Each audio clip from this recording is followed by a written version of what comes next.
Hello guys, hello Cancer. Welcome dito sa aking channel, Cancer. Alamin natin kung anong messages, vibration, gabay energy para sa lahat ng Cancer. Ito ay general reading, weekly tarot reading para sa lahat ng Cancer. So, pwede kang makaresonate. Gamitin mo ang iyong intuition sa panonood. Okay. Okay, Cancer. Woo. Nako.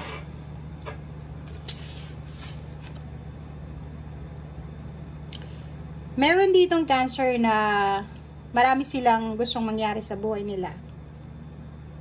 In a positive way, 'di ba? Yung manifestation nila is sobra-sobra. Kaso lang, ang nakikita ko sa'yo dito, natatakot ka na mag-fail. Yung failure, rejection. Kita mo to? Ang focus mo is yung lahat ng gusto mo makuha mo. Para sa pamilya mo, para sa sarili mo, kung may anak ka, or kung kani-kanino man ito. And isa sa pinaka kinakatakutan mo is yung mag-fail ka, yung failure and rejection. But this week, nakikita ko sa'yo dito na willing ka gawin lahat, Cancer. Parang makuha mo kung ano yung gusto mo. Parang, anong tawag dito, gagawin mo ang lahat. Makuha mo lang yung fulfillment and satisfaction ng buhay mo. Lalo na sa usaping pera. Nakikita ko may Cancer dito na isa sa magiging resolution niya or solution sa manifestation niya is yung pag-aaral, additional learnings, skills training, parang ganon. Siguro may trabaho ka and gusto mong mas tumaas pa yung posisyon mo sa trabaho kasi kulang ka sa education or kulang ka sa experiences, and isa sa posibleng gagawin mo is, bakit kaya hindi ako mag-aral ulit, mag-gain ako ng skills or training para mas tumaas yung posisyon ko o para maabot ko kung ano man itong gusto ko na maabot sa buhay. Nakikita ko rin sa'yo dito na nakatingin ka sa mga paligid mo, sa kapaligiran mo, tinitingnan mo bawat pamilya, mga nangyayari sa paligid mo, and meron ka na gusto ding mangyari sa buhay mo. Gusto mo ding ma-achieve kung ano yung na-achieve nila, yung masayang pamilya, financial stability, or harmony sa relationship. Okay? Wait lang guys.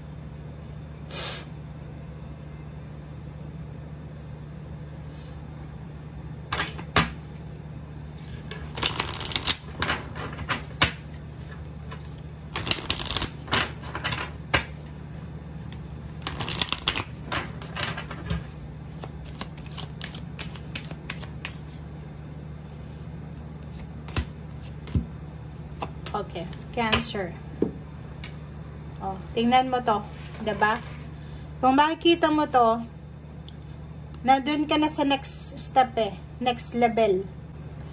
Parang sinasabi ng baraso dito na handang-handa ka na para suungin or para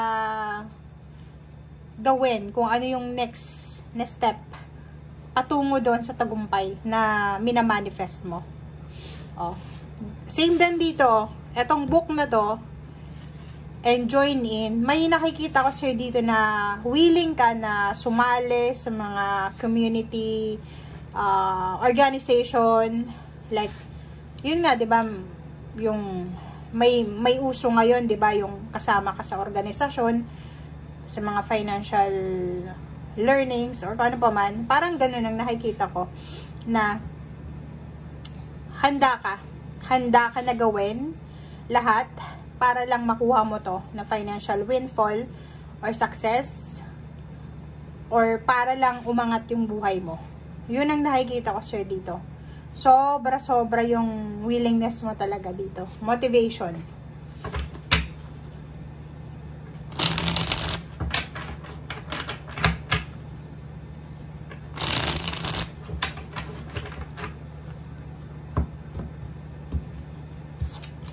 Okay.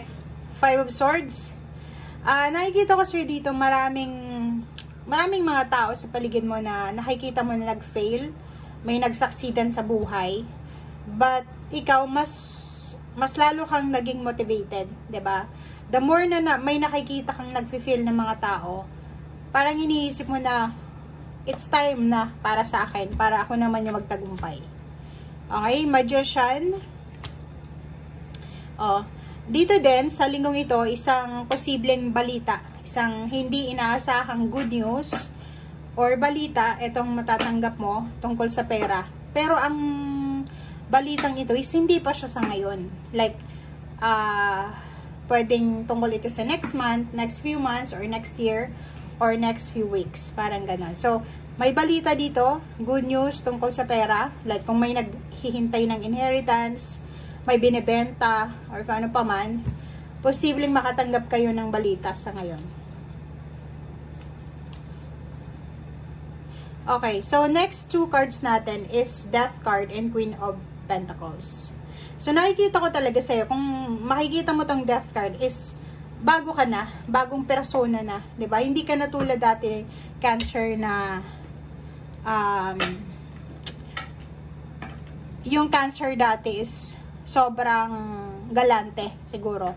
Lahat ng kinikita mo,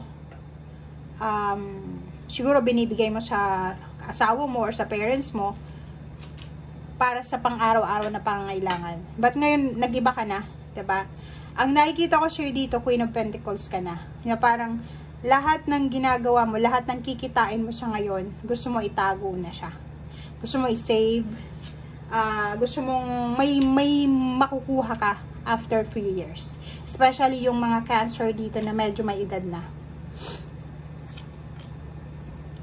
Tingnan mo.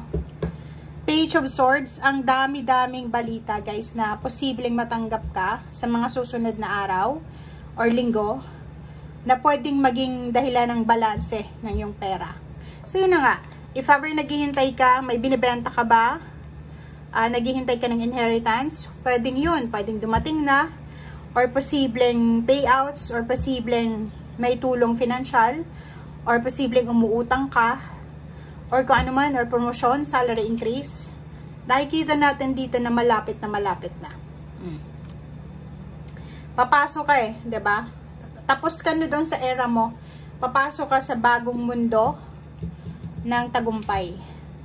Handang-handa ka na Sobrang determination to.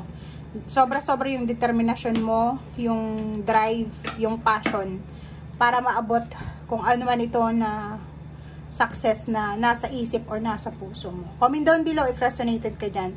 Especially yung mga Cancer na sobrang tipid ngayon. Sobrang matipid kayo. Lahat na kinikita nyo, kinikip nyo, iniipon nyo. Kasi ayaw nyong magkamali. Ayaw nyong maghirap. Or ayaw nyong bumalik sa dati. Okay guys, so thank you for watching and see you again. Bye!